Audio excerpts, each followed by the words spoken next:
They told you that money corrupts, that desiring it too deeply makes you immoral, selfish, or cruel. But that was never the truth.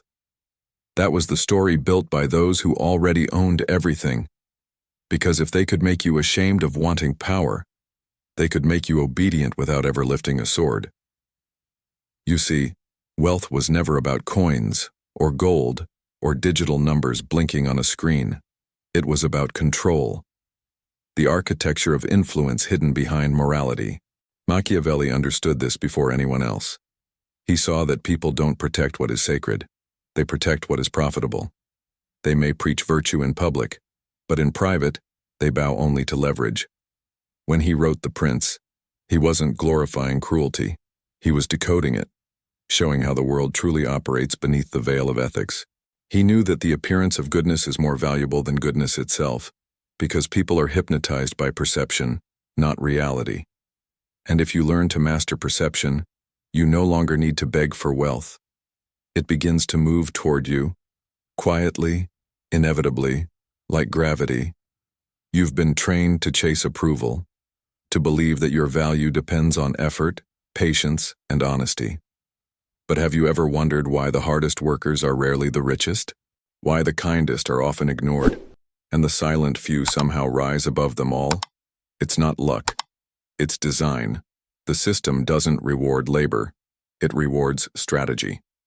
Machiavelli's darkness wasn't in his soul. It was in his honesty.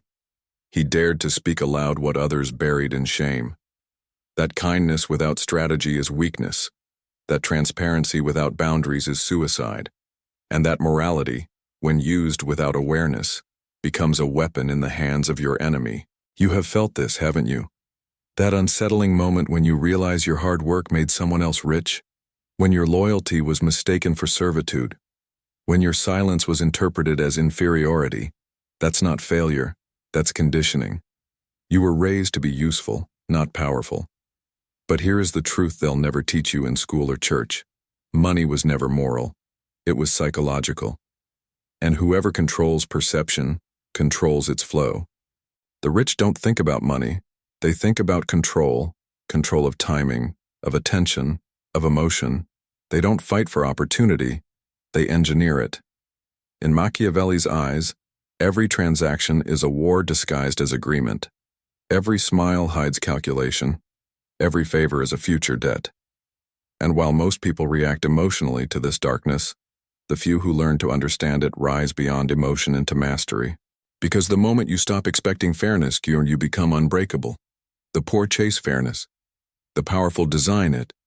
The world rewards those who play with calm detachment, who can look directly into manipulation and not flinch. The modern rich are not merchants of goods. They are merchants of perception. They sell emotion, not truth. They make you feel before you think. And while you drown in empathy, they swim in strategy. Think about this. What if everything you've been told about being a good person was engineered to keep you predictable? What if virtue, as you've learned it, is the most elegant leash ever created? Machiavelli would call it the illusion of morality, the comforting cage of the obedient. He believed that people prefer illusion over truth, because illusion protects their self-image. They'd rather believe they are good than see how easily they are controlled. And this blindness, is where all wealth begins. Because if you can anticipate how people defend their illusions, you can move unseen through their expectations. You can speak to their fear, feed their pride, and plant your influence in the soil of their denial. That is the first law of Machiavellian accumulation. Don't chase money, shape perception. Money follows power, and power follows psychology. Let me tell you something most will never dare admit. Every wealthy person you admire mastered one dark art, the art of invisibility. They move like smoke. You never see their hand until the game is already over. And they never reveal what they truly want. Because exposure is poverty. Mystery is capital. You must learn to play the same way. You must build your wealth the way Machiavelli built his insights. In silence, observation, and discipline. You listen when others speak. You move when others sleep. You plan while others argue about fairness. You become invisible not by hiding, but by becoming ordinary in appearance while extraordinary in perception. That is how real fortunes begin. Not by competing for visibility, but by mastering invisibility.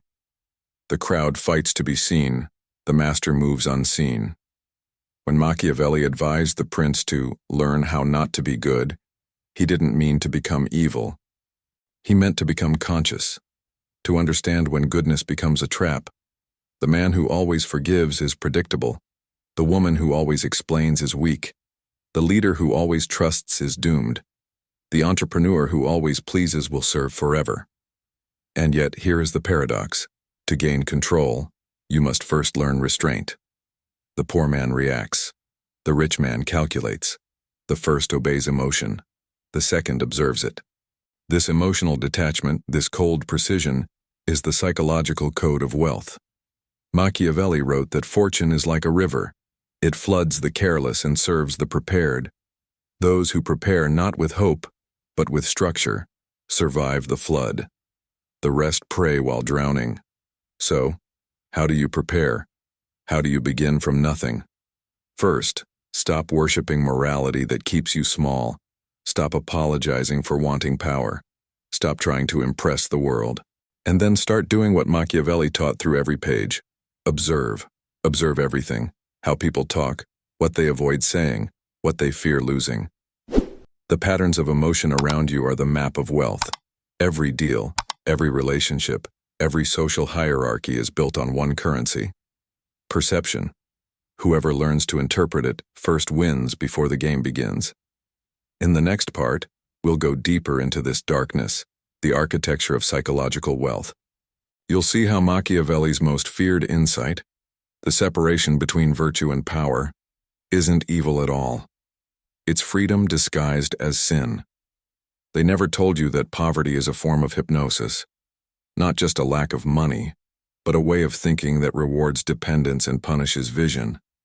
It's the mental software that tells you, wait your turn, ask permission, stay small, stay moral, stay grateful. But wealth, real wealth, begins when you uninstall that conditioning. When you stop believing that value is something others must grant you. When you realize that fortune doesn't come to the deserving, but to the decisive. Machiavelli saw this centuries before psychology gave it a name. He called it virtù, not virtue in the moral sense, but in the sense of force, adaptability, and command. The inner state that bends circumstance rather than begging it to change. To him, poverty wasn't the absence of gold. It was the presence of obedience. Every poor man dreams of fairness. Every rich man studies leverage. And this is why the game feels so unfair. Because it isn't a game of fairness. It's a game of power disguised as ethics. They taught you that the humble will inherit the earth. But Machiavelli would whisper, only if the powerful allow it. The secret is that everyone is playing a game of control, whether they admit it or not. The difference is awareness. The poor play unconsciously, reacting, hoping, believing that goodness is protection. The rich play consciously, designing, observing, turning every emotional current into movement that serves them. You have been conditioned to flinch at this truth, to call it evil. But ask yourself, if the world rewards power and you reject power, who benefits from your rejection? That's the first rule of psychological wealth. Every belief you hold that glorifies weakness was planted by someone who profits from your obedience. Look around you. The powerful don't work harder. They work differently. They don't invest in hours. They invest in perception. They know that control of narrative is control of economy. If you can make someone believe they need you, you never have to chase them. If you can make them feel seen, you can make them follow. And if you can make them fear losing your approval, you own them without a contract. This is Machiavelli's second rule. He who depends on another's emotion loses. He who controls it reigns. Wealth, in its truest sense, is emotional independence. The calm detachment to move through chaos without being infected by it. You've seen this calm before, that unnerving, almost predatory stillness in people who always seem to win. They don't rush. They don't argue. They observe. They watch the storm pass while everyone else screams about the rain. That silence, biguan that calm, is not emptiness, it's control, and control is the foundation of fortune. Imagine you're in a marketplace. Everyone is shouting, rushing, competing to sell their goods. But there's one man, silent, leaning on the wall, saying nothing. People notice him. They wonder who he is. They assume his value because he isn't begging for attention. That is how power works. The less you reveal, the more people project onto you.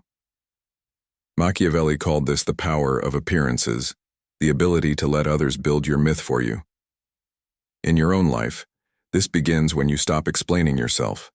Stop broadcasting your plans. Stop trying to be understood. Every explanation lowers your value. Every moment of silence increases it. This is not manipulation. It's mastery of energy. You are redirecting attention, the most expensive currency in existence. The modern world has made attention the new gold. Influence the flow of attention, and you influence desire. Influence desire, and you create wealth without effort. Because the human mind doesn't buy truth. It buys emotion wrapped in certainty. And that is the third Machiavellian law of money. Certainty, even when false, commands more loyalty than truth spoken in doubt. Think about every empire, every religion, every brand, every movement that changed history. None of them sold reality. They sold perception, wrapped in emotion, reinforced by repetition, made believable through confidence. The poor man prays for opportunity. The rich man manufactures belief. But here's the paradox Machiavelli understood best. Belief is not about deceiving others. It begins with mastering your own. If you cannot rule your own thoughts, someone else will. If you cannot direct your own focus, someone will sell it back to you in the form of motivation, hope, or distraction. You must become the architect of your mind before you become the architect of your wealth. And this is where the fourth rule begins. Detach from outcome, and you will begin to influence it. Machiavelli advised his prince to never let fear rule him, but to use fear as a tool. He wrote that fortune favors the bold, but that boldness without calculation is suicide. Your emotions are tools. Anger, fear, envy, desire. They are not sins. They are signals. Learn to read them, and they will tell you where your power leaks. The man who envies another reveals what he secretly wants. The woman who fears rejection shows where her self-worth depends on permission. The entrepreneur who chases validation exposes the leash that holds him back. Machiavelli would not tell you to suppress these emotions. He would tell you to study them, to use them as coordinates in your psychological map. Because where your fear lives, your opportunity hides. You cannot accumulate wealth if your emotions are bankrupt. You cannot lead if you are desperate to be liked. You cannot create power if you need others to confirm it. That's the difference between self-improvement and sovereignty. Self-improvement tries to fix what's wrong. Sovereignty learns to use it. When you reach this stage, wealth stops being a goal. It becomes a side effect. You stop asking, "How do I get rich?" and start asking, "How can I control meaning?" Because every fortune is built on meaning, on stories people agree to believe. The greatest investors don't predict numbers, they predict emotion. The greatest leaders don't persuade, they embody inevitability. The greatest creators don't compete, they redefine the frame. That's Machiavelli's fifth rule. Never play a game whose rules you didn't write. So, what does this mean for you? Sitting here, listening to words that are not supposed to be spoken aloud. It means that you must begin to see life as the rich do, not as a moral equation, but as a chessboard of perception. Stop asking for permission to move. Start studying how others move. Watch their patterns, their hesitations, their fears. People reveal more through what they avoid than through what they say. Machiavelli would remind you that human nature hasn't changed in 500 years. The faces are new, the technology evolved, but the game is the same. The emotional weak serve the emotionally strong, the impulsive serve the patient, the predictable serve the strategic. And when you finally see this pattern, really see it, a strange thing happens. You stop hating the game, you start mastering it. You stop resenting power. You start embodying it. You stop fearing money. You start commanding it. You begin to understand that the world doesn't belong to those who suffer loudly. It belongs to those who move quietly, who can observe chaos without losing center. The world doesn't reward the loudest, it rewards the most precise. And if you are precise, if you cultivate awareness so sharp it cuts through illusion, you will never be poor again, no matter what's in your bank account. Because poverty was never financial. It was perceptual. Machiavelli would tell you this. He who controls appearances controls destiny. In modern terms, he who understands the mind owns the market. So, build your empire in the mind first. Control your reactions. Master your silence. Learn to read the room, the crowd, the culture, and position yourself where power flows, not where it's wasted. Fortune, in its essence, is energy, and energy moves toward the calm, not the desperate. That is why calmness feels expensive, why silence intimidates, why certainty attracts. The masses are addicted to noise, opinions, validation, movement. But you must learn to withdraw from that chaos and cultivate stillness, because stillness is the only state from which true action can emerge. This is how Machiavelli's darkness becomes your light. You learn to act from awareness instead of emotion. You learn to respond instead of react. You learn to build wealth not as accumulation, but as translation, transforming time, emotion, and energy into influence. And when you reach that level, you no longer chase money. You attract it. Not because you're lucky, but because you've become aligned with the psychological laws that govern it. That's the final truth they'll never teach you. Fortune doesn't belong to the moral, it belongs to the lucid. So now, the question is yours. Will you stay in the illusion, waiting for permission, hoping for fairness, confusing goodness with strength? Or will you awaken to the darker, cleaner truth? That everything you want already exists in the mind, waiting for you to command it. Because in the end, Machiavelli's secret wasn't evil, it was clarity. And clarity, when applied with discipline, turns thought into gold. If you've listened this far, you already know. You're not part of the ordinary crowd anymore. You've begun to see what others refuse to, and that means you're ready for more. This channel isn't for followers. It's for thinkers, strategists, and builders of quiet empires. Subscribe now and become part of a select group of winners who understand how to attract wealth through clarity, not chaos. Like this video if you felt its truth. It helps the project immensely and fuels the creation of deeper work like this. Comment below one sentence. I choose clarity over illusion. That sentence marks the start of your transformation. The next video will not teach you how to chase money. It will teach you how to command it.